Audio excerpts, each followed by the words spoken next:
Welcome back to the Square. I am your host, Curtis the Fifth. And I'm Curtis the Fourth. It's been a while. Long while. Took a little hiatus here. We're back on the mic. Season 2 of the NFL season for us here. Yes. What is this? July 13th? July 13th. Less than a month away from preseason football at this point? Yes. What are we? 3 weeks? 3-4 weeks away. So ready for that, eager and excited for that. But before we get there, we need to preview some of these divisions here. Kind of get ready for the NFL season. Dip our toe back in. Yes. It's about time. A lot's happened. A lot to catch up on. And we'll get there all in due time, folks. Bear with us here. But we will start with the AFC East. Quite possibly one of the more interesting divisions in the NFL right now. Some good, some bad. Some stuff that's trending up, some stuff that's trending down. Like you said, interesting. All right. We'll kind of run through these like we did last year, kind of go division by division, just give us some takes on each team, kind of see where we think where these teams are heading, where they are today, and where we think that we may see them at the end of the season. And kind of go from there. So we'll start. Let's start with the lowly New York Football Jets. Oh, boy. They've had an interesting offseason, to say the least. Interesting, huh? I guess they still in existence. The lights are still on, and they still have a team in New York. They sure do. Well, they're not in New York. They're in New Jersey, but that's neither here nor there. State of New York, like I said. Kind of big headlines for the offseason is just kind of looking at the moves that they've made. I mean, they had a very questionable free agency period, you would say? This time last year I was praising singing their praises as I thought they had killed the draft for whatever a struggling franchise can do. I thought they had quality picks. I don't think they were going to transform them, which it didn't, as we all seen the season. However, I digress from that. A team that finished 4-13 last year, just so we kind of finished fourth place in the AFC East. You're kind of overachieving. No, I'm just kidding. Geez. Stop. Moving on. Anyway, with that being said, I say that to say in comparison to this year. What the hell? What? Well, I will say they had a very pedestrian free agency period. That's what I mean. They didn't build. You would think they would be building forward, and they literally. I think they regressed in the offseason. I think they got cheap. Well, funny enough, my very next note is that I think they quite possibly had the best draft of the year. This year, they had the three big moves. Well, they had the two big moves with the picks that they already had in the first round, and then they traded back and got that guy late in the first round too. So, I mean, they're a team that I think has a lot of young talent. I mean, you still got Zach Wilson kind of running the show there. Mm-hmm. Hopefully, he can stay healthy for this team. But at the end of the day, I think that they're trying to build a young core. I don't think they're trying to bring in anybody that can just try to get them to the playoffs right this very second. I think they're just trying to figure out, okay, do we have something with Zach here or not?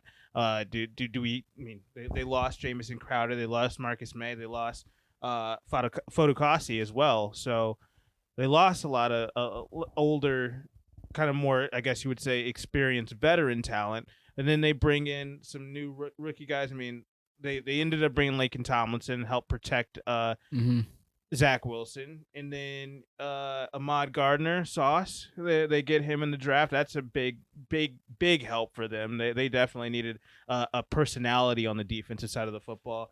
And then Garrett Wilson as well, quite possibly the best wide receiver in the draft, to give Zach Wilson another weapon to really see what we got with him over there. So I think they're trying to figure out if they've got a young core there or not, and really see if they can develop this young talent at this point. Yeah. It's a rebuilding franchise. Yeah. Rebuilding since Joe Namath, but still rebuilding. They've been rebuilding my whole lifetime. I just know, It's not a sexy thing to say. No, it sounds great. I mean, outside of maybe 5 or 6 franchises in the league, that applies. This does not apply to that, sir. And I'm It sound great. You lost me at the Jets. Not even at the you lost. It's just not with the Jets. I get it because there's something about the mojo, the energy, Yeah. the continuity of how the franchise works from the offices all the way to the field. It's something's fracturedly off here, and all of what you said looks great. I see some very notable free agents that was picked up, and I'm like, okay, that can actually help them. However, it might not, and that's because that growing pains. People growing pains. There's going to have to. I see another couple of years of just they're growing pains. They're our favorite draft term. They're 2 years away from being 2 years away. 2 years away from being 2 years away of trying to think about what it is that they really want to be. Yes, it is a franchise. I don't think with any true direction right now. I do think, yeah, they are trying to go young. I mean, I guess when in doubt, just go with rookies. Might as well. Can't get fire the anybody. Rookies in there. Yeah. There's no expectations here. There's expectations to win and get better, of course, and over the time. And we don't know if this. We just right now. I'm saying I don't know. I'm gonna say we. I don't know if this ship has turned just yet. Oh, you can say we. I am not. Okay. I am not sold on Zach Wilson. Okay. I thought I could speak for you. On this one, my favorite part about this football team are two guys. It's the guy that they just drafted, number 4 overall, Sauce Gardner. I love him. I watched him in college. He is a highlight reel. And then their coach, Bob Salah. I love Bob Salah. He is one of the most fiery head coaches. And even though he's been a little bit toned down as a head coach from when he was a defensive coordinator with the 49ers, right? He still has that fire, and you can still see that within. I mean, hey, one of your favorite storylines last year was Mr. Mike White out there. So I was getting to Mr. White. Oh my God. Yes, but go ahead. And I'm just saying, I feel like that just that moxie that he kind of is exuding into these guys and trying to kind of instilling in these young guys is really helping this team be, like we said at the top of the show, interesting. Yes. I know they're going with the Zach Wilson thing, but can I just digress to this Mike White thing just for a second? They re-signed the guy, Might be his favorite player in the NFL right now. Mr. Mike White. Quiet as kept in AFC. I mean, Patrick Mahomes. Yeah, you're all right. You are what they say you are. You are what we've seen you are. They are who we thought they were. Right. So, Mr. Mike White. Now, I know people are like, Mike, who is he talking about? I know. He had the greatest 2-week stretch of all NFL history. It was like a multiverse. It was like Linsanity for the NFL. Yes, and it was for 2. I mean, man. He tried a third week, but then got injured. Tom Brady, Aaron Rodgers, sit down. Mike White's in the house. I mean, for a 2-year stretch, for a guy coming out of stretch, not 2 years. It felt like a 2-year thing. Seasoned pro, cannon arm, accuracy, and then Michael White showed up, I guess, in week 3 because I don't know. Oh, geez, yeah, it was the third week. I mean, but my point is they re-signed him. I'm just like, maybe they're gonna try to start to crank the car up. There's one more time next year at some point when if Zach Wilson can't stay healthy, that's going to be a big thing. He's got to be able to stay on the field, man. They need him. They need him bad. I get that. But my point was saying with the Mike White, if you can bring the Linsanity, type of aura with him. I will say something I was very impressed with. I like the 2 tight ends they picked up. Yeah. And I'm only saying this, if y'all want to go into a double tight end set and really find a way to exploit your run game, exactly. I think they can utilize the talent that you have. And I think that, when I'm saying Mike White just coming off the bench, I'm only saying that if Zach Wilson going down, y'all got about 2 weeks to figure out what's next. Hey, that's true. I mean, he's a guy with no tape on him. I mean, he's got 2 weeks of tape on him, but that's still nothing. Poor man's Davis Mills. It makes sense. I don't know how you could be. I mean, they were both rookies last year. No, that's what I'm trying to say. But Davis Mills played the whole season. Yeah, fair enough. That's the only thing I was getting at. Like, it's just the sample size is bigger. Yeah. But that they like two, flip a coin, one or the other. They were just like, to me, the same two kind of these unknown sensations that kind of like, oh, Mike White at least showed me that, man, he possibly could be something, and he's doing this in New York. And that was I think that was what I was most impressed with. It was nice to see that he was he made the Jets relevant for a couple of weeks last year when Zach Wilson was struggling. I mean, he was out those 2 weeks for sure with the injury. He did show something. He looks like at this point, he's a guy that I think every NFL team should have on their radar as a very, very capable backup. Yes. And so kind of like right now, I think he's hit like this Chase Daniel aura as a guy like you put him in for a week or two. You're not scared that you're going to completely bottom out or anything like that. Right. And hey, I mean, he is incredibly young, so he could develop into something more, maybe a more Ryan Fitzpatrick type or something like that. But I mean, he's slowly progressing and he's learning just alongside like Zach Wilson is. So we'll see where that kind of flourishes and develops for him. Right. Yeah. It's a fun storyline. Is just all we're saying. It is. It is. I mean, for you baseball, purists, he's a middle reliever for y'all. He can come in, get you a few weeks in, efficient. Poor man's Teddy Bridgewater type, just can and please pull him fast. Yes, and get him out of there, So, that's about all I got. I ain't got too many notable signings. I mean, interesting. They signed Greg Zerline. Like, that's interesting. No, that's interesting for the Jets. All I'm saying is, look, if there's anything I know about the Jets, some point. There's going to be something on the line coming down with, going into the half for the game. Probably not for the game because they'll be out of the game. But, I mean, need a clutch score. Okay, the man's 52 yards out. I think this guy can actually not, I'm just saying. I think they could. Greg Zuerlein should be able to at least bump their winning percentages to 1 to 2 games just on him alone, just on his leg. And that's a fair enough statement if we did not just have the context that we just did about Zach Wilson staying healthy. You also are expecting their kicker to stay healthy all year? Greg Zuerlein? No. Well, I said that they had a worthy kicker that can kick from a far distance, not somebody who's just a volume kicking field. I guess they have the roster spot. Right. And to your point about the Zach Wilson, when he goes down, we got Mike White.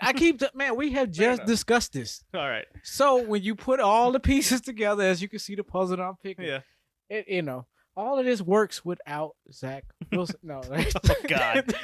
All right, that's your Jets. Let's talk predictions for a little bit here. I put a little tag on this team as a kind of what kind of bubble that I would put them in for the year, and I just said rebuilding, trending up.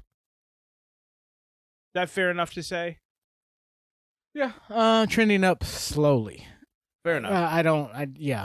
They're gonna. It was you show. I'm from the show me state. You're gonna have to show me something drastically for me to be like, yep, they're right on pace. I am excited to see what Zach Wilson can do with Garrett Wilson. Did I say his name right? Yeah, Garrett Wilson, the rookie wide receiver, and then also having a little bit more protection. Again, he did lose probably their best wideout in Jamison Crowder. Probably, he was their only wideout. Fair. I'm being serious. I'm trying to give them the benefit of the doubt. I am being so serious. At the end of the day, so Garrett Wilson, I do think Garrett Wilson is already coming in day one a better talent than what Jamison Crowder was. So, hey, give Mike White some weapons, baby. Stop. Let's talk predictions. Right, do you have a record prediction for the New York Jets this season? I do. A whopping 5-12. I got them one game better, 6-11 for the season. Oh, you're being generous. I know. I said I six. have a little bit of optimistic for Zach Wilson this year, so I'm going with 6 wins. Yeah, I got a lot of optimism for a lot of other teams in the league too. That's and fair. that's like, yeah, you're gonna be there down at the bottom. Still. They're all sitting with a 4th place schedule. They will again the following season. I have them 4th in the AFC East, and it kind of shook out to around 13th in the entire AFC for them when I plugged all the games into the playoff predictor for them. So yeah, it's another year. Hold on, Jets fans. Again, 2 years away from kind of seeing where your team is heading. So right. We'll keep an eye on them for the next couple of seasons, and hopefully they can keep things turned around. But moving on, next team to talk about in the AFC East. Miami Dolphins, they finished 9-8 last year, a very strong finish to the season. Tua came on at the end of the year after the rumors of Deshaun Watson coming over to take over the job, and so they had a good solid showing, but then everything just kind of blew up in Miami's face at the end of the year. So they go ahead, they fire Brian Flores, and immediately after that, we are dealing with the class action lawsuit from Brian Flores alleging quite racial issues in the hiring process and whatnot for sure. And he was very upset with his firing from the Miami Dolphins after the turnaround that they've had as of late. But then also alleges owner Stephen Ross tried to incentivize him to tank in the 2019 season. Which is funny enough because they still ended up with the guy that they wanted. Wow. They wanted Tua the whole time. So what that's neither here nor there. So it was a situation to read the room. Miami. Nobody wanted him. So, nothing against Tua. I have nothing against him. I don't know much about him. So that wasn't the only reason nobody wanted, or nobody. No, the only reason why he had drafted his stock. His draft stock fell at that point was because of the hip injury from that season with Alabama, which I think after we've taken these first 2 seasons, we've actually seen progression. And I'm not saying you can just chop up what happened his rookie year into he was still injured, but clearly he was still going through rehab. Still he was going through recovery, and then having to adjust in the NFL game. It was a lot for a rookie. Right. Dealing with the injury, trying to figure out the game, trying to get your footing in the NFL, having a guy like Ryan Fitzpatrick who can steal the show at a moment's notice at most times prior in his career. By the way, happy retirement to Ryan Fitzpatrick. But regardless, it was a very, very tough rookie year for him, especially with the guy who was taken right after him, Justin Herbert, completely blowing up that season. And then you follow it up. Justin Herbert is looking like a phenom. Jacksonville is still middling at the time, at the moment, but it's turned to a place where Joe Burrow in Cincinnati just went to the Super Bowl. That's who is taken first overall in that draft. Forgot Trevor Lawrence was the year after. Getting them all mixed up last year. So at the end of the day, I just think that he's kind of gotten a bad rap after being in a pretty tumultuous state for the first 2 years of his NFL career. So I think that the Miami Dolphins organization took that into consideration moving forward here. But they hired a new head coach, got Mike McDaniel. They get a new wide receiver, your guy Tyreek Hill. And so I think at this point, even with all the tumultuousness of the first 2 seasons of his career, they've kind of lit that pilot light under to a seat there and said, hey, you're on the clock, bud. We're giving you everything that you need. They did. Man, can we go down this long laundry list here? I'm so serious. Well, there's a couple of key guys that they've lost that I just kind of wanted to highlight to start off. Yeah, let's start off with that, please. Devontae Parker, longtime wide receiver with the Miami Dolphins organization, is now in division, but just not with Miami. We'll get to him in a minute. And then they lost cornerback Justin Coleman, another young guy, just kind of taken off, just kind of done with the Miami organization at this point. And then my third key loss that they had was backup quarterback Jacoby Brissett. So that one to me, I think, was the most significant of them all because Wow. still worried about Tua's injury history. So I don't know. There's more that you wanted to highlight that they've lost from there. No. I'll just take off what you lost. I mean, I'll start off with your list. So you said they lost Parker and they lost Justin Coleman, and Brissett. If I'm not mistaken, they replaced all three of them. They sure did. I mean, and questionably, I mean, arguably, in a good way. Majority of those. We can go. You can flip a coin for Bridgewater and Brissett. I do like Bridgewater more as a backup, just because he's younger. He's just got a little bit more that I think that he can.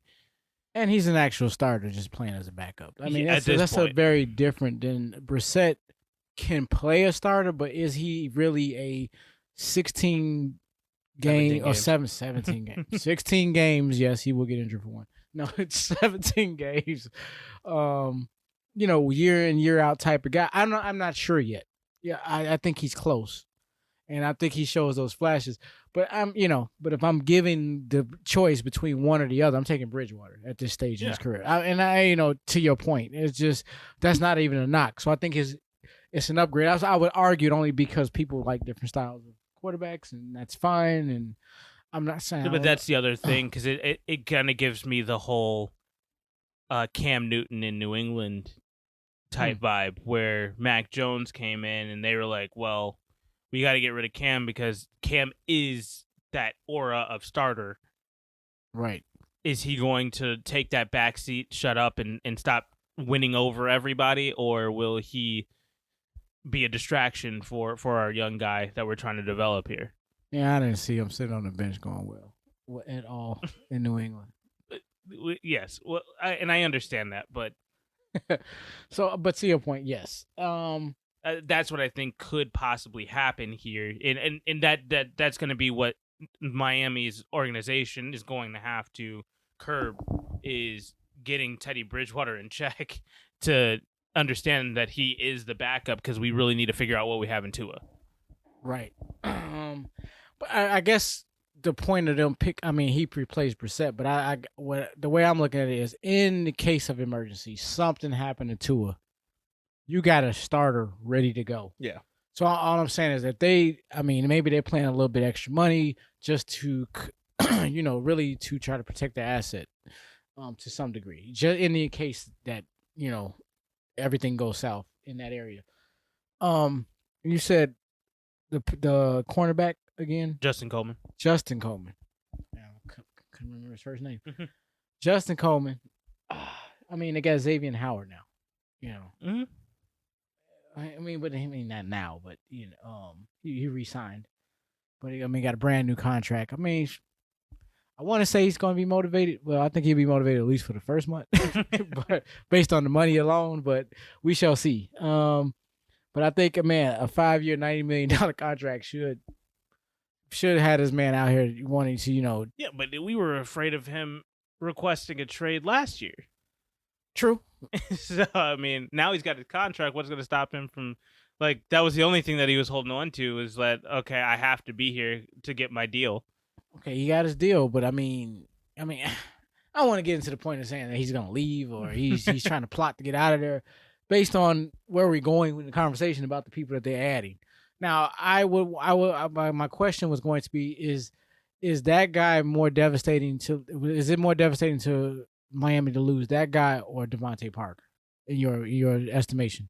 Coleman over Parker. Okay. Well, with where we're going with this to who they've added, I think that I think they have a much more developed offense now with Tyreek Hill. Whereas I do think that defense does take a hit with Coleman not being on that other side to help. But Devontae Parker was... Don't start with me. Devontae, to Miami, he was that guy. Not last year. Barring injuries, but he was that guy.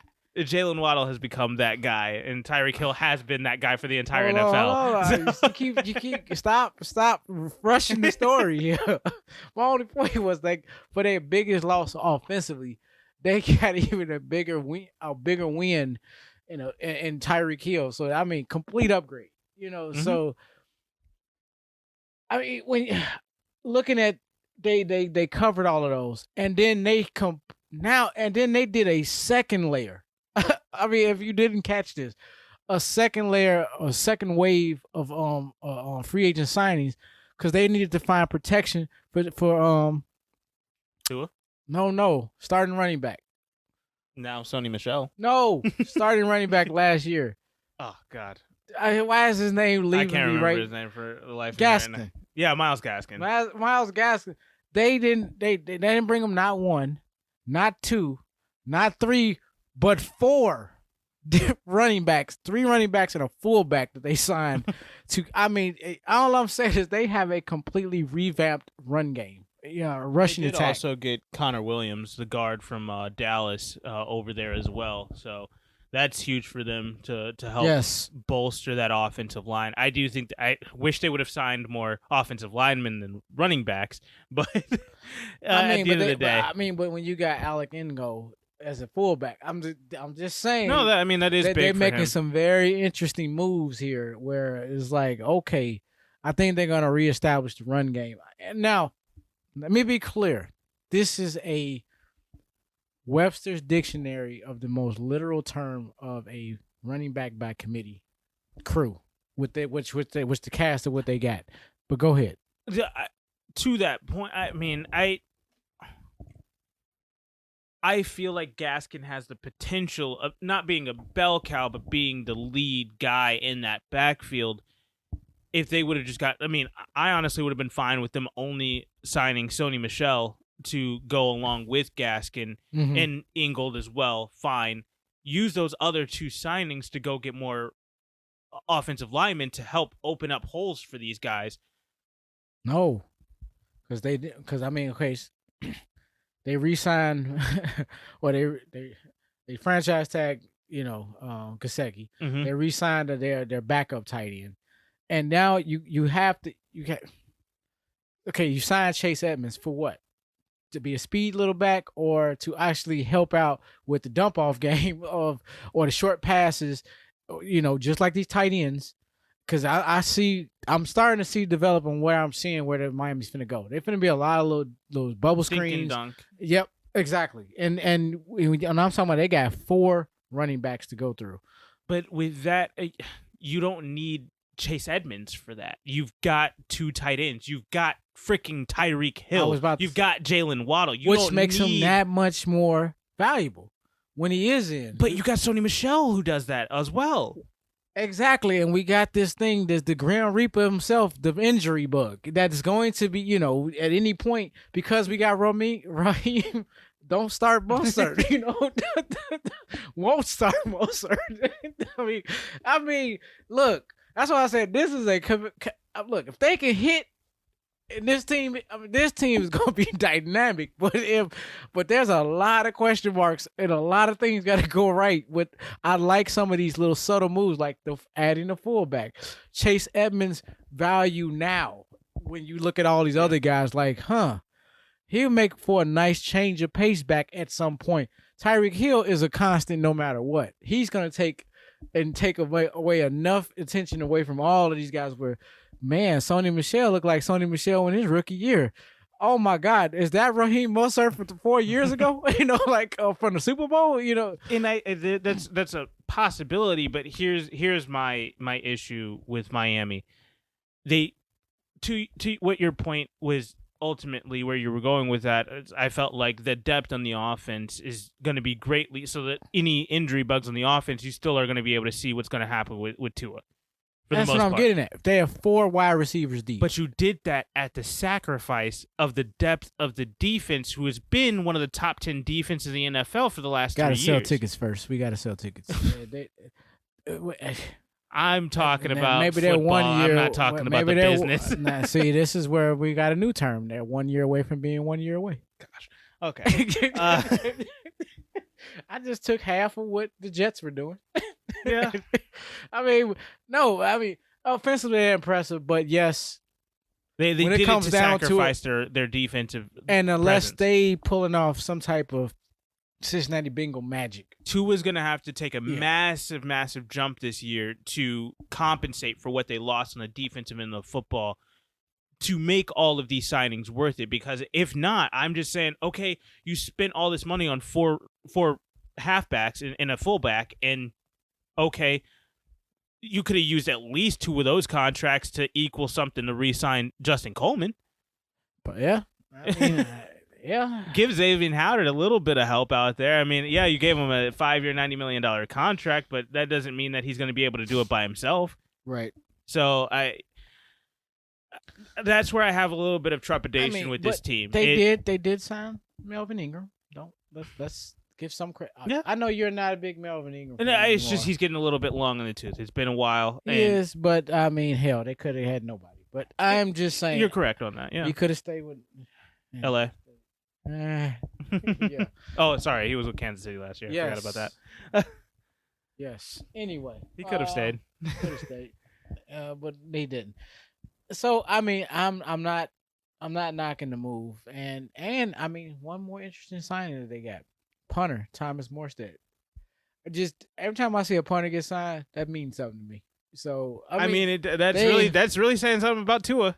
I'm just saying they have covered their bases completely. They went the full scope, and I'm like, at least they're forward thinking. Even if it's, let's just say, okay, we know the team is bad. Does it really benefit the team not to have a good punter? In that case, in the aspect, I know how we try to punt it, but but the point being is they're covering their bases. Like, yeah, we're gonna need a punter. We're gonna need somebody who's gonna be able to put that ball back deep. Possibly to your point about the defense. I'm just saying there are counters to what's been happening. They've done everything but what you're saying, and that's bolster the defense. Well, they not even just bolster, just hold serve. But they did. They put in some interesting emergency stops here and there to try to plug the dam or whatever you want to say. But they had an interesting offseason. That's more, and I'm okay. They got me looking. I'm a little interested, but we'll see. Because we got a team that was 9-8 to finish the season last year. They were in the playoff contention race up until the final week of the season, like much of the AFC was, besides Jacksonville. And let's predict it. Again, another tag that I put on this team, kind of change it up a little bit here. I have them as a wild card contender or a bubble playoff team this year. Record-wise, I have them sitting at 10-7. One game better than last year. With the new head coach Mike McDaniel, I think there's going to be a little bit of a hiccup to start off the season there. Get Tyreek Hill a little bit more acclimated here, and then the rest of these running backs as well. And hopefully the defense can begin to gel a little bit before the tough part of their schedule comes along, where they can get a few more wins a little bit towards the middle or the end of the season there, to get a 10-7 record. From all the math that I did here, that'll land them second in the AFC East and just outside the playoffs, 8th place in the entire AFC. So they will, from what I went through and looking at their schedule, they're going to be just missing the playoffs after this season is all shaken out. So where do you have them at? Rest right now, and this is very early in the year. Factoring in what I've partially the schedule, didn't look at it too tough just yet. Still, however, looking at what they've done. What they've done in the offseason, what they've done last year versus what they've done in the offseason, and kind of looking around at what the rest of the division is doing, as well as the conference. I honestly, I got them at 8-9. I do like them. I like what they've done. I like what they've built. However, what I'm seeing is this is a completely new team now, and minus a few pieces, but it's a revamped team completely, and I have to see the chemistry come together. And I think they're going to have some growing pains because there's a lot of egos in this bunch, and the question is, is there enough balls on the field for the play? Is it Yeah. are we going to have that? And if and when we do have that, how is the team going to handle it? And is it going to is the locker room going to be split? And is it going to be be division, and or are they going to come together and rally? And it's a very young team, so I can see them regressing a game or two. And it just based on just learning curve, new direction.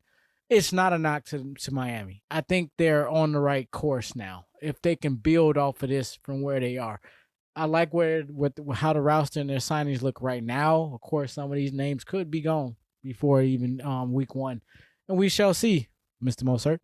But yeah, he's on the chopping block because I'm like, we shall see. Never gonna ever be sold on Raheem Mostert here. No, you'll be just wasting your time. I'm not gonna try to convince you. Yeah, but yeah. So, yeah. I mean, offensively, man, Tua, you have all the weapons you can ask for at this point, and to the coach, you have all the weapons you can use to play, to call all the nice little gadget plays and so on and so forth. And I'm not even just meaning just Tyreek Hill. Like, you have a lot of interesting pieces here, and this could be a dark horse, kind of scary team to watch out for. But again, it's Miami. From a defensive standpoint, that is a oxymoron to say Miami Dolphins in defense. It just doesn't go together. Not the last 3 years. Not ever in their franchise history, but they have found anyway. It's their team I'll be watching. I'll leave it at that. I think they're a team on the rise, literally. I think that ship has turned, and I think that it is moving forward at this point. So, yeah. With that, I give it back over to you. No, I don't disagree with anything there. Like you said, Tua, put up or shut up this year. That's it. This is a statement year right now. All right. Let's talk about the former dynasty in the New England Patriots. They finished second place in the AFC East last year, 10-7 record. They lost in the AFC wild card round of the playoffs there in incredible fashion to their bitter rivals, the Buffalo Bills. Yeah, I mean, they were a playoff team last year. A little bit of a shocking rookie season out of Mac Jones there. Got himself a Pro Bowl appearance out of it. Good for him. Kind of some off-season headlines. Season ends, they lose J.C. Jackson. Massive hit to them, in my opinion.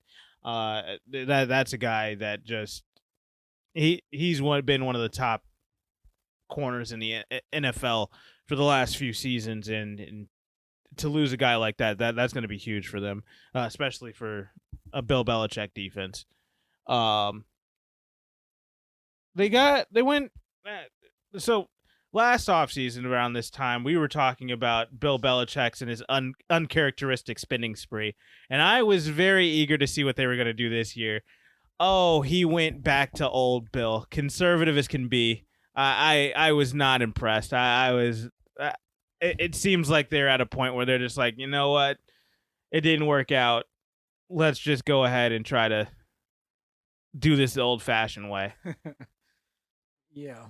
The Canada free agency, I just get, if we had sound effects, you would be hearing crickets right now at night. Just the cricket sounds. There's not much going on. Not at all. Do have some interesting signings in a different way.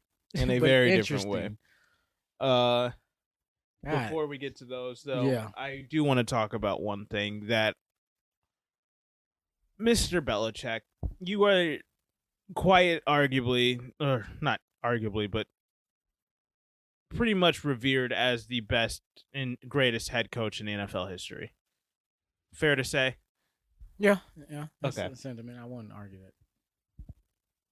GM-wise, I have been very skeptical of Bill Belichick, and it's getting to a point. It's not at the Jerry Jones level where I think Jerry Jones give up the GM duties, dude. You need to move on. Just stop trying.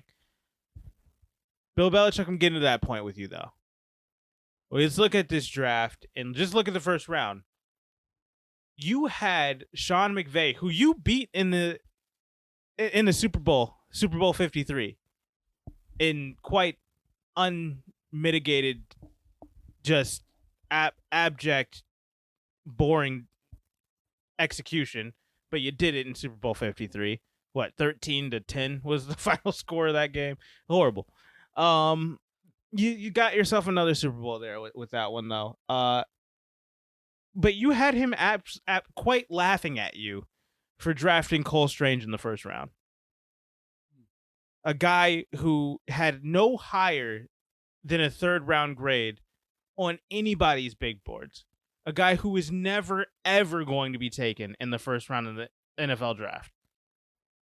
What are we doing?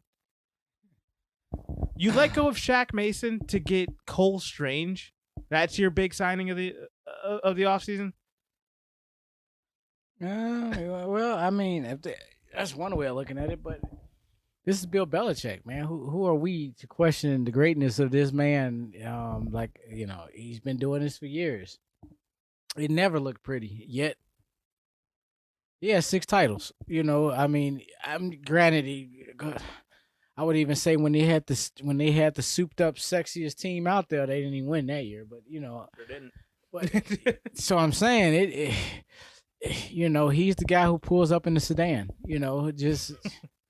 It's efficient, but it ain't flashy. It doesn't look. Because you've moved on. Because you would think after you let go of Tom Brady, this is going to be a changing of the guard. This is going to be a new chapter in New England Patriots history, but it's not. They're going the same old, same old. And hey, maybe you're right. You got to give him the benefit of the doubt, and maybe it does turn out. But his GM side of things has been very questionable his entire career. They have been chanting this chant I'm about to say for years. I guess you just haven't been listening. It is the Patriots way.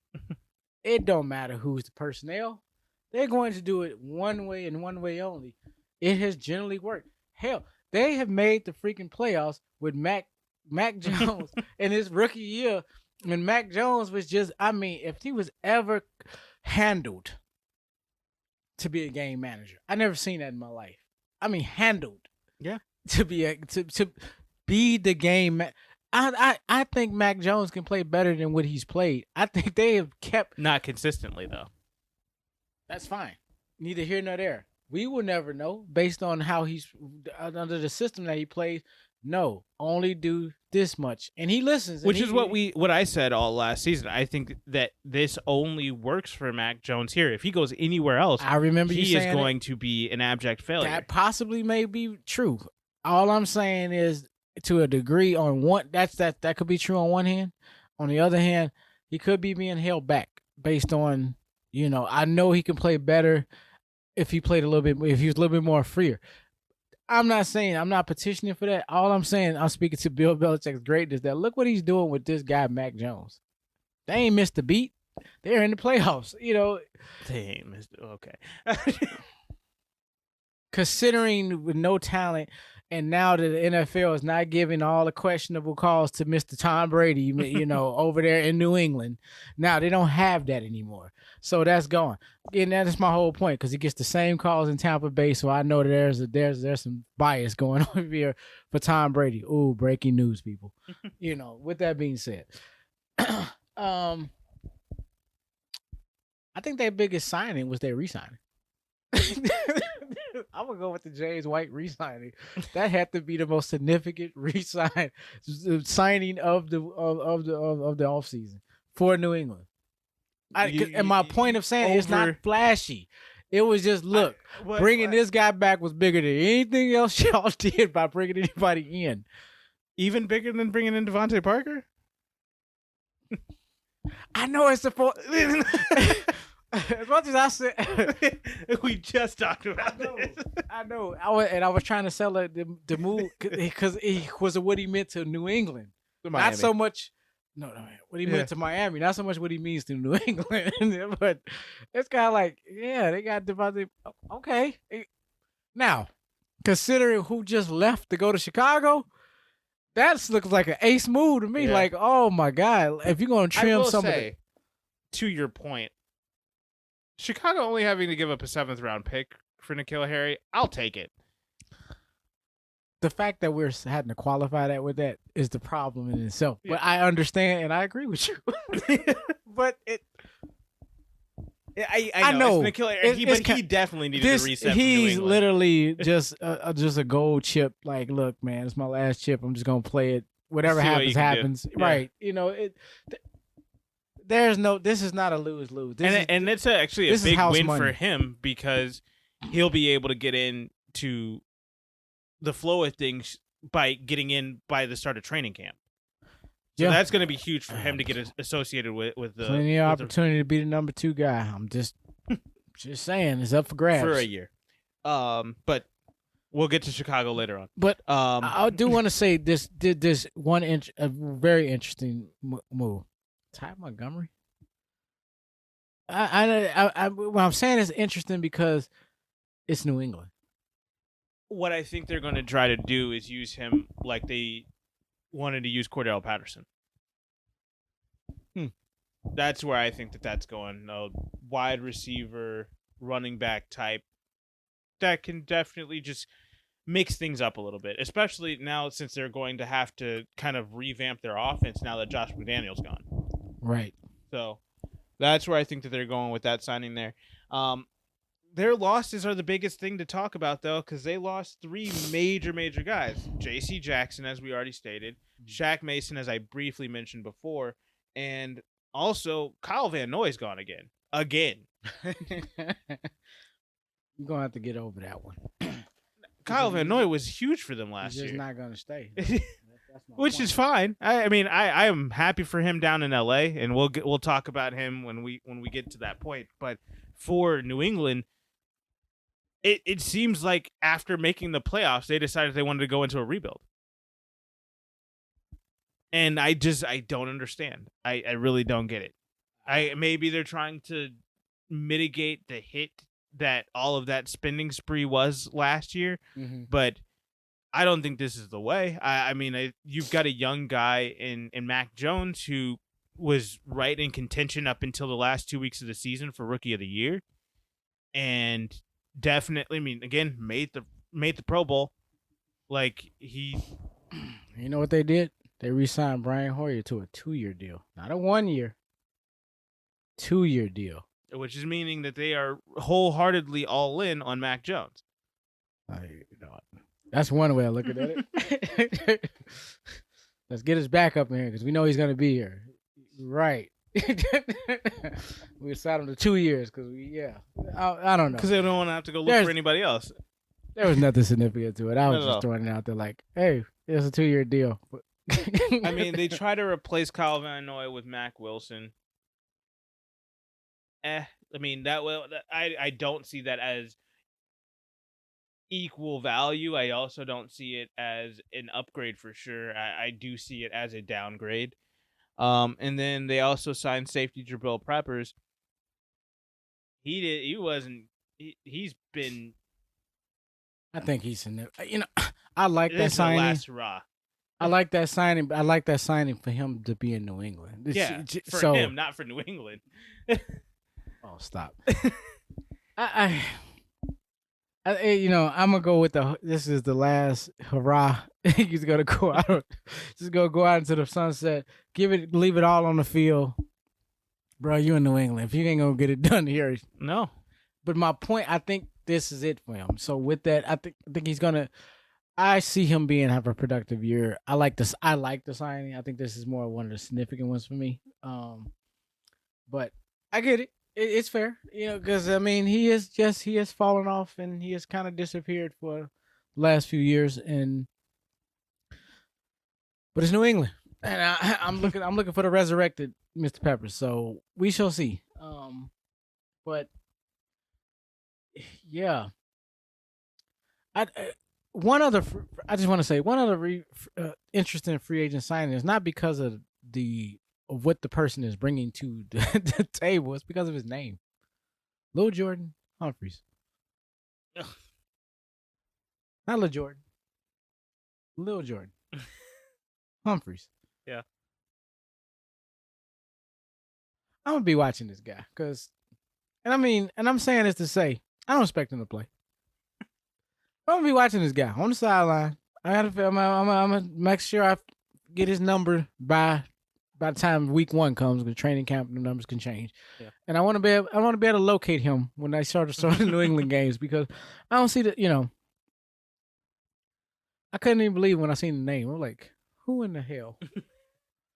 Really? Yeah. So anyway, I just thought that was interesting. It's like I wanted to be like, I'll be really interested to see how this guy play, but I don't really think this guy's gonna play. Not at all. So moving on. So let's yeah. talk predictions now. Yes. New England is a team again who lost in the first round of the playoffs last year. Finished 10-7. I put the tag on them. They need a retool, not a rebuild, because they've got some core pieces for sure. Not ever going to say that New England needs to go into a full rebuild when you have Bill Belichick as your head coach. But they definitely, in my opinion, need a retool. They took a step back this season, and I do believe it is a strategic step back. I'm not sure yet for what, but I do believe Bill has a plan, but that plan is a long-term plan, not a short-term plan. I think he sees what Buffalo is doing, who we will talk about in just a second here. But he said, we're not going to compete this year. We're going to take a step back. We'll see what we can do next year. And with that, I have them falling to a record of 7-10 this season. I feel like that's given them the benefit of the doubt and quite a few of those games. Because, again, you do still have Bill Belichick as your head coach. They're going to figure something out defensively, even with the losses that we talked about.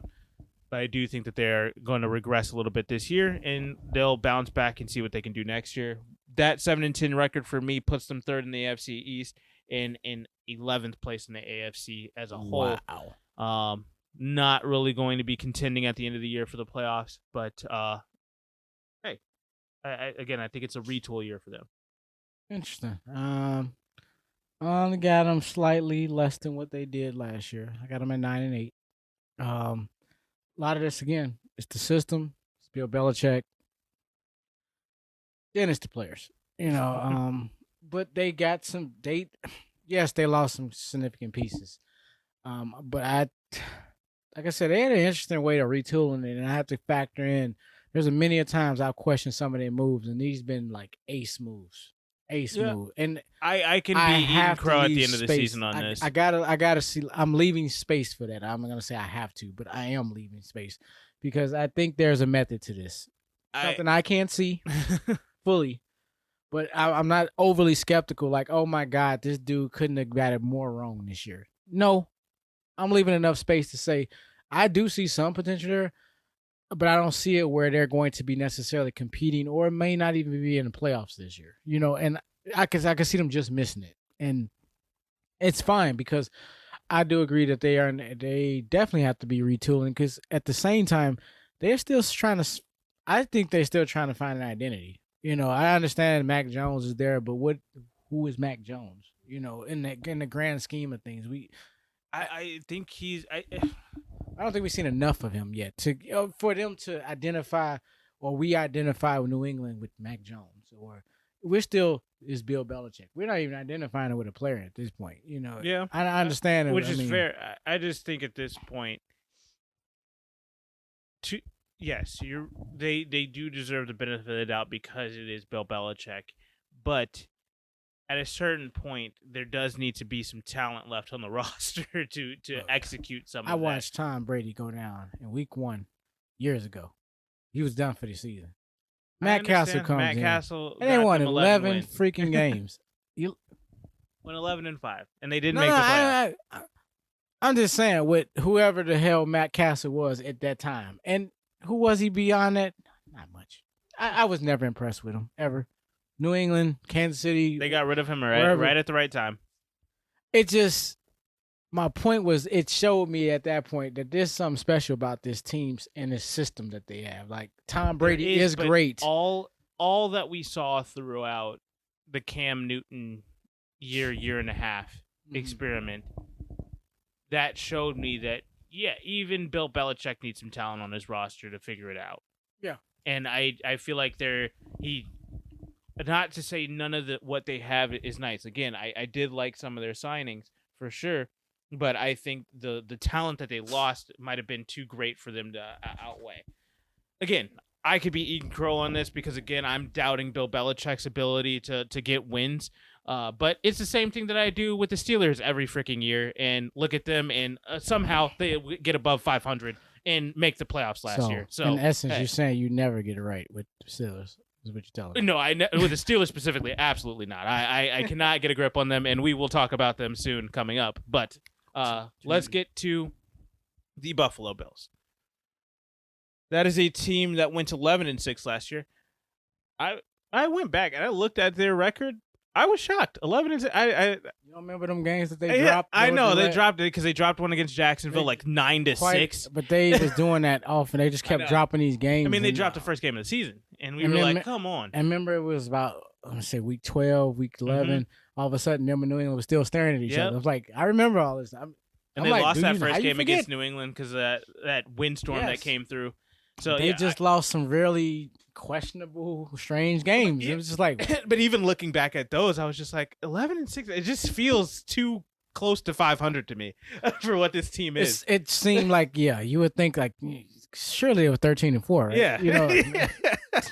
Now they play like they were 14-3 or something like they were a team who again finished 11-6.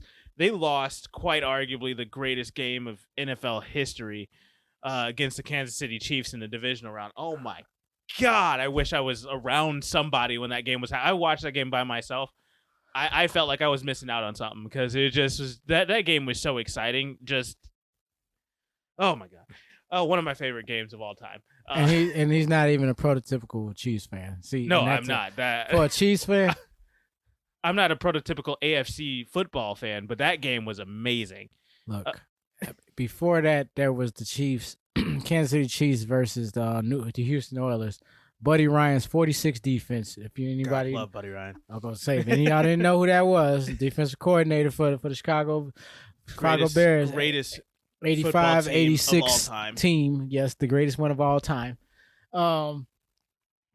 And Mr. Broadway Joe Montana himself with the Kansas City Chiefs go into Houston and steal their souls in the AFC divisional round playoff. Really? Wow. Yes, to go to the AFC Championship to meet who? The Buffalo Bills. Oh wow! During their 4 years. Full circle. Yes, so I'm just saying. Oh, it was vindication. God, that for was all a game those years. That I just want to dwell on that game for a little bit because I feel like even though we went hard into that game, week that it happened, we spent 30, 45 minutes on that game. Yeah. Oh my goodness! I just even now 4 months removed, 5 months removed from that game, I still look back at it. It's just like still fresh. Gabe Davis showing up, just allowing Josh Allen to be who Josh Allen was by that 30-yard strike that looked like a laser coming out of his hands right to Gabe Davis wide open, just sitting there. Just everybody gasped. Just Sorensen again. Is this really about the greatness of Buffalo, or for the Chiefs fan, or the debacle? I want to give Buffalo their flowers because that does also lend credit to how did Kansas City pull that freaking game off? Because that was insane with their offense. Yeah, because their defense is non-existent. God, dang it, Buffalo! 13 seconds. You left too much time on the damn clock, which is funny. If there was anything above 0 on the clock, it's too much time. Which is funny because I got Josh Allen had me. You were having a conniption with that game. I imagine. Dude, I need to get out there and make a tackle. That's all it was getting down to. At this point, I don't even need to pads on. Just, I'm gonna show y'all how to tackle somebody. I will injure myself to show you how this is done. Jesus. Gosh. Make a tackle. Just anyway. But with that being said, back to Buffalo. Yes, greatest game to me, arguably, that I've ever witnessed. Super Bowls included. Yeah. That was the greatest game I've seen. I honestly, I did not need the rest of the offseason. I mean, the rest of the postseason after that game. I knew it was not going to hold a candle to. I knew I just the felt next a 3 little games bit were going more to vindication when my preseason prediction came true with the Rams winning the Super Bowl, but not against the team that I such thought. a melodramatic effect. It was just like, we already seen the Super Bowl 3 weeks ago. Yeah, it was so good. Regardless, That's what a Super Bowl is supposed to look like. God, that was amazing. They did drop that game at the very end. Didn't get to see Josh Allen get on the field. Note to that, we did get a rule change for the playoffs specifically. Overtime will have both teams touching the football in the playoffs. Not in the regular season. Regular season will still stay sudden death as it is, but we will see both teams get an opportunity to handle the football in the playoffs if it does reach overtime. Nice. So nice little compromise there, because I think that works out best for both worlds. Again, I do think that they need to change the overtime in general, but that is the next step to getting there, in my opinion. Because I think that they should just go to college rules. 40-yard line, college rules. I'm not sure where I'm at on One that. first down. I remember we had this conversation. We'll get back I to had that only later on. agreed that there do need to be changes. I just don't know what they need to be. They need Fair to enough. change it from where is that. Some headlines for the offseason for the Buffalo Bills this season.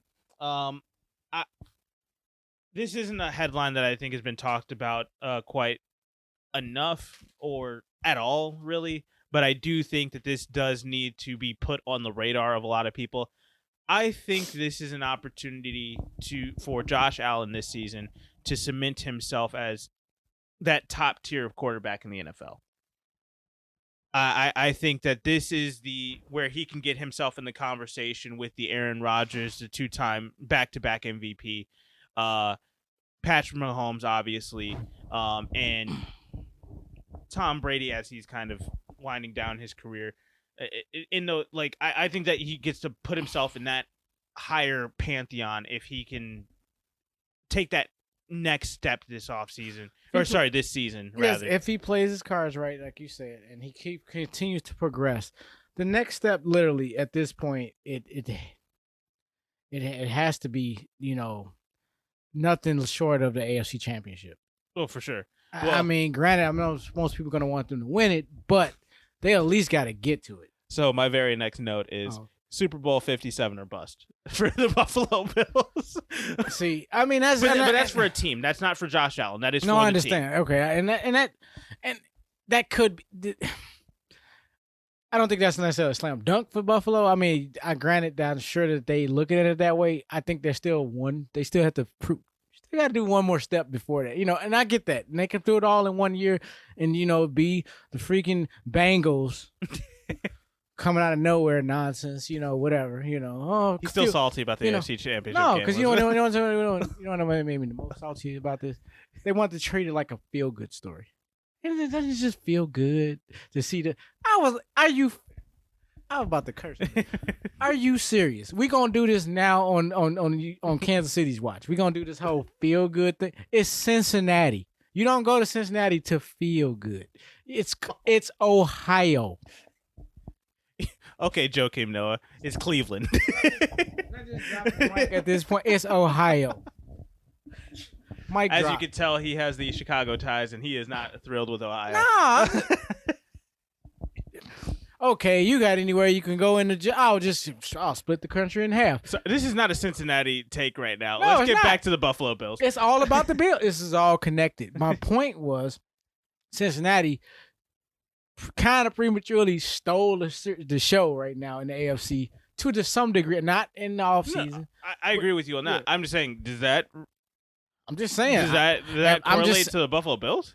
I'm saying to the aspect of, I guess what I'm saying is before they go to this red carpet to the Super Bowl, I'm like, technically you still gotta deal with the elephant in the room of what y'all gonna do about Cincinnati sitting here. Now I ain't saying Cincinnati is that team. We don't know what team they are. But they are the AFC champions, though. That's what I'm just being fair. But I think they're the AFC champions and Buffalo isn't. But I think what happened in that divisional championship game kind of overshadowed anything that Cincinnati could have been, because I think a lot of people put it into perspective, like me and you did, where we were like, Yeah, but were you really the champions though? Like, I do not want to take away what Cincinnati did last I year. will. What I don't.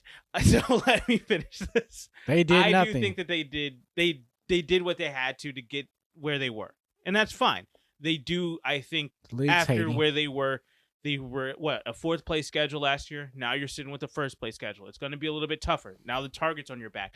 But I think what Buffalo did last I think year. the Chiefs coming back this year, right? Chiefs are coming back. Oh, this they're year. in trouble. But I think also Cincinnati's in trouble because Buffalo's coming back this year better than. They reloaded better than any team I've seen. I understand. And we'll get to that in a second. But for Buffalo specifically, for them to take that next step, I think that with that divisional championship game, they also put a target on their back. With how well they played, that was literally a coin flip game. Like who won that coin toss was going to win that game. Right. It was literally a coin flip game, and it's exactly what happened. Kansas City got it, so they've got the target on their back because they won that game. I think a lot of people put Buffalo on notice. You were a part of one of the greatest games of all time, and then you got better this offseason. We'll talk about those moves in a second. In Cincinnati, you won the AFC. You put a target on your back. All three of these teams at the top of the AFC all have targets on their back, and it's going to be an interesting ride for the AFC Championship this year because there's about 10 teams that can take it realistically this year. Do we even dare put Tennessee in this conversation? I think I accidentally did, but I guess out of respect that they were the number one seed last year. I don't have no idea. I don't think that they got a target put on their back specifically because Cincinnati, who won the AFC, beat them in the first round. I think that's what kind of took that heat off of them. Mm-hmm. So I think everybody's looking at those three teams, and was it the second round? Oh yeah, because they were the first. That's funny. They played Vegas, didn't they? Yeah, they played Vegas in the first round. But yeah, we almost didn't get out of that game. But anyway. I think that those are the three teams in the AFC that have a target on their back. That everybody those are the hunted of the AFC, and the hunters are many. Goodness, there's another 7 behind them that are realistically can take all three of these guys out. And you can't even argue like where did this Cincinnati, like last year. I'm arguing that where the hell y'all come from this year. I don't even know if I put them in there. I'm sorry, I thought it was a fluke. I'm just for Cincinnati. It's just not to make that kind of jump. And we'll get to them. And I was gonna say, and the Super Bowl showed it to me. Like, see, Gazy. It's just they had it going up until the last 7 minutes of that game. Yeah, they were actually leading. Well, I mean, Vegas had it in the first year. Back in the first round against them, but they didn't close the seal deal. I mean, you know what I'm saying? It should have been put out the first round, let alone to Vegas, not the damn Rams. I thought they played better than the Rams most of that game. That's neither here nor there. We're not talking about Cincinnati. We're not talking back about to Buffalo. Back to Buffalo. Now let's really get into Buffalo. Yeah. See all the backstories to this team? So what we got into this conversation, Super Bowl 57 or bust for the Buffalo Bills as a team. Not just Josh Allen. I think as a team with what they did in that game, in the AFC Championship game, what they've done with their offseason moves. Again, we'll get to that in a second. But those two things together have. Hey, you need to go win this. And I'm saying for Josh Allen, he has the minimum AFC Championship. Okay. He's got to get there. Yeah, that's what I'm saying. You at least got to get there. Okay. And then so my last note kind of on this team before we get into predictions and the moves that they made, but before predictions anyway, Buffalo needs to take the next step for the 2022-2023 season. Because to your point, what you were talking about is, there's still that. I think the thing lording over them is Kansas City at this point. Kansas City beat them 2 years ago in the AFC Championship game. Kansas City beat them this past season in the divisional round in the greatest playoff game of all time. And now they did last year beat them in the regular season. Yep. And now they play them again this season in the regular season. And and Kansas City's going to win in the first round. Trifecta. They're going to do the whole hat trick. In the first round. I'm hoping that turns out to be that turns How out did to they be go the to the AFC first round? Game, but I'll explain to you. Buffalo is going to suck. No, I'm kidding. So let's talk about some of the moves that they made. Oh I want my to talk about gosh. because they didn't lose very much, but there are some key guys that they lost. It starts with Cole Beasley. He Really, moves on. really, Um, is that I really a key guy? to their offense, I I think it don't even is. think he was that key last year to what they were doing. You know what? I'm just gonna go on. I'm not a big Cole Beasley fan in the aspect. He didn't show me enough in Buffalo, per, And that's for fair. whatever reason. I I just just think he didn't that show me it enough. was. I think it was worth noting. He is now out of the locker room for them. It and And he has been replaced. I'm going on record now to say that. we'll get to that in a second. Yes. Right tackle Daryl Williams did also decide to move on. And they lost guard John Feliciano. So a little bit of a hit on the offensive line. Weapons wise, one guy down. But then they go ahead and they add a guy like OJ Howard. I think that's huge for them. A guy opposite of Dawson Knox that can definitely who can definitely block for sure. Oh my but gosh. two can definitely stud receiving tight end. yeah. That's with a Josh. I don't like this. I don't like this. And then on the defensive side of the ball, let's talk about it. Defensive tackle Tim Settle. I think that was a very underrated, very low key move that was made there to help bolster that pass rush there. Because I feel like that move was them, and the next move we're about to talk about puts that Philadelphia back in 2017 when they won the Super Bowl. That rotation of the front seven that they had, where you're just like, these guys can't get tired because they just keep rotating them in and out all game long, and you can't do anything to stop it.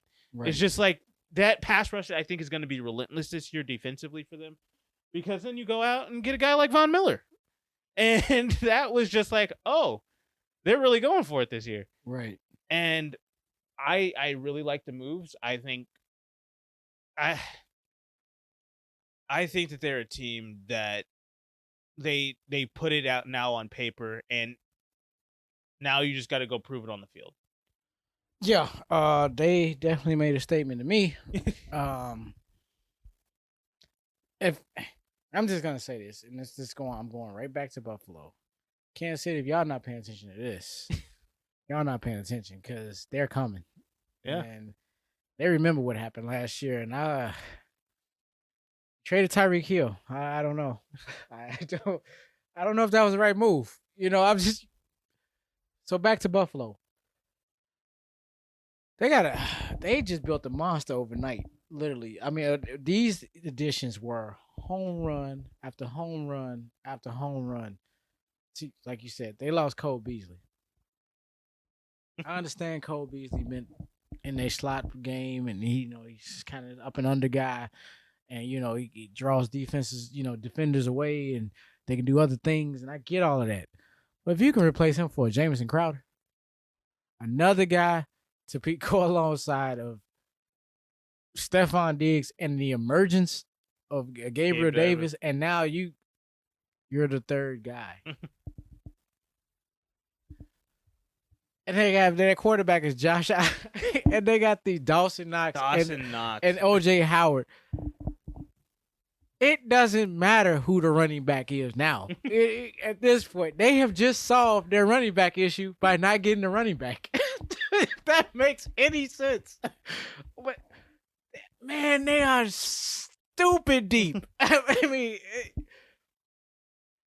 this is a scary team. I mean, they were a good team, a well-built team last year. And I mean, home run.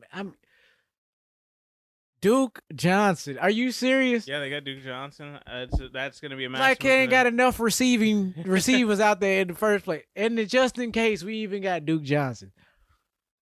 Just tacked. And they're going. I guess they're going all in on Devin Singletary as their guy. And you know what? I'm okay with that because let me say this. Can I please say this? Go ahead. As long as they're not going all in with Zach Moss.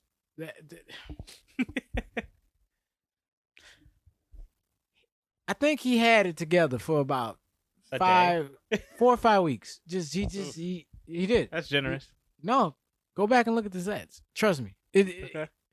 Early, and then, of course, he had a couple of little stinker games. Then Devin Singletary to go out and have put out a couple stinker games. It's like, okay, here we go. It's back on the arms of Josh Allen, and we'll just keep sprinkling these crap run game in. But they didn't.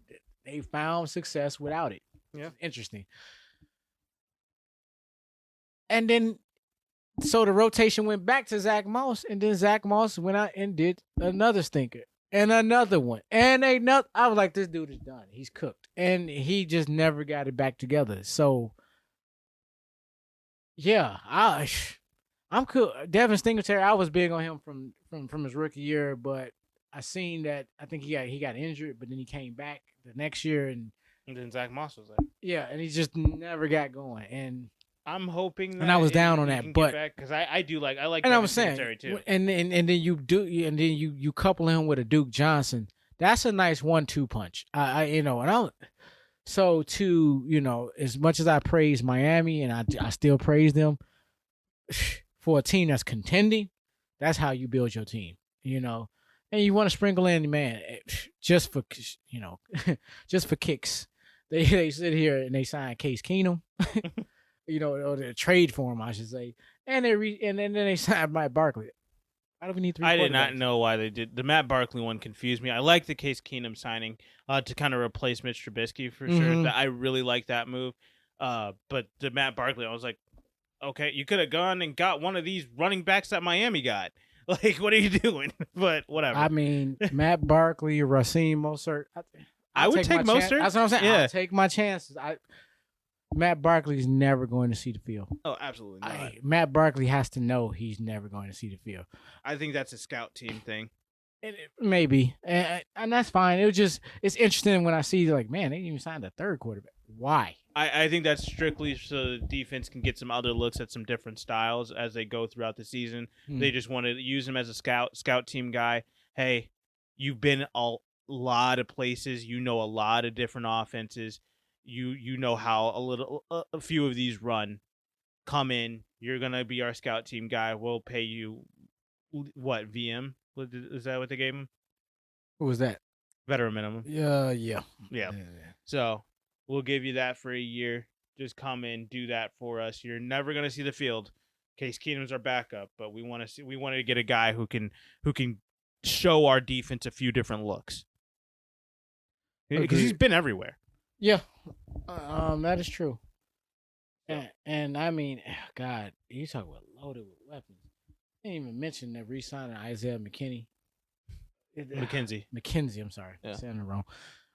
Because I think it was overshadowed because he was supposed to be what Gabe Davis was. Absolutely. That's but then when Gabe, so now they have 2 threes. And then Davis kind of just he took his foot off the pedal just a little bit, and then you seen that come back. I'm like, oh my God, look at this offense. And then they added a Tavon Austin.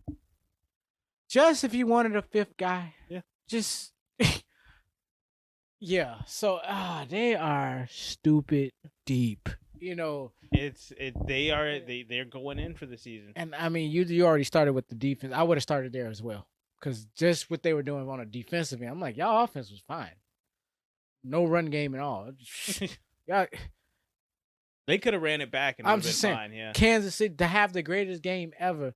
Your offense had to be Buffalo's offensive pass game had to be that great to compensate for that. To compensate for that putrid run game, and Kansas City's defense had to be that horrible that could not stop them to make a game. They were gassed. It was the perfect combination. Man, they were so tired. Yeah, one guy certainly was. Melvin Ingram. He could not keep it. We'll leave that alone. Let's talk about Clark, but whatever. But like you were saying, the defense I think was solely underrated because again, going into that game, that was the number 1 defense in the entire NFL, and then they just got better. Like there's nothing else to say. Like the one weakness of that defense was their pass rush. And they improved that. They've got Settle, who's going to be eating up blocks in the middle at defensive tackle. And then you've got a guy like Von Miller coming in off the edge. It's just like, okay, who do we have to stop him? And by the way, they did sign 3 offensive guards. They did. They weren't super notable, No, but no, no. it's a depth They move. got a tackle. They Yeah. got another lineman. I mean, and I was gonna say they are loaded. I mean, they ain't loaded with superstars per se. They're loaded. Yeah. So let's talk predictions for this team. Again, going through my labels here. Super Bowl 57 favorite. I'm sure they are. I'm not gonna go that far in my prediction. I'm just gonna give a score, just give a record and leave it at that. I'm gonna give them 13-4. That's about. I got one accurate. more than you, 14-3. Yeah, but they lost 6 games last year. I'm not gonna ignore that. Even with their additions, the reason, the problem as to why that happened, still on that team. That's all I'm saying. I don't think the 3 notable people that departed was the reason why they lost those 6 games. So the issue is still there. And that's nothing wrong with that. I know this sounds backwards, but there's nothing wrong with that. It's just one of those things where I think experience matters, and I think do they only lose 3 games? It's kind of in the NFL. I don't know. It's such a marathon now. I think it's a war of nutrition. Again, and I didn't preface this when I did my predictions for these. I know I know you take a different approach than I do. I don't like trying to predict injuries, and so I take injuries completely out of it. This is in context with everybody, which I know this is never going to happen, with everybody staying fully healthy. Y'all are hearing this, right? Yes. Okay. So take all of my predictions with a grain of salt because I'm not taking injuries into account. But with that being said, they are a team that has depth that I do think can sustain injuries and be able to be just fine and stay competitive throughout that time period of the injuries and getting guys fully healthy and getting them back.